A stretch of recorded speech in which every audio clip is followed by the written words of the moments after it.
This became the reason for the people to keep quiet and understand that this was indeed a miraculous birth of Sayyidina Isa alayhi salatu wasalam. And we know that throughout his life he went through difficulties and challenges like every Nabi of Allah subhanahu wa ta'ala did. But at the same time Allah ta'ala gifted him, like Anbiya, other Anbiya alayhi salatu wasalam, Allah gifted him with certain specialities. He could cure a person that was blind. He could cure a person that was a leper. He could cure a person that even if a person had passed away, with the permission of Allah Ta'ala, he had the ability to bring them back to life.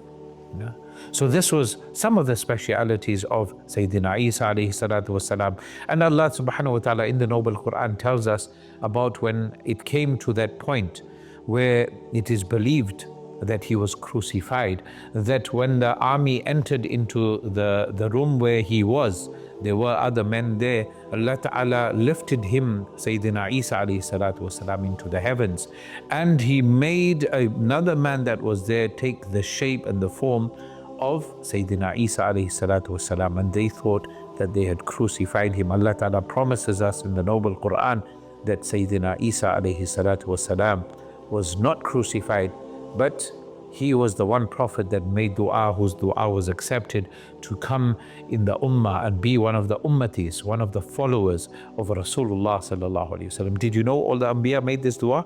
They wanted to be in this ummah, the same ummah that you and me are in. Subhanallah. We, without making dua, Allah Ta'ala has blessed us to be amongst the ummatis of Rasulullah sallallahu alaihi wasallam. And we know near the end of time, Sayyidina Isa alayhi salatu wasalam will return back to earth, and he will come down on the shoulders of two angels on the eastern minaret of Damascus. And we will find that he will come down, and from there he will invite one another to good.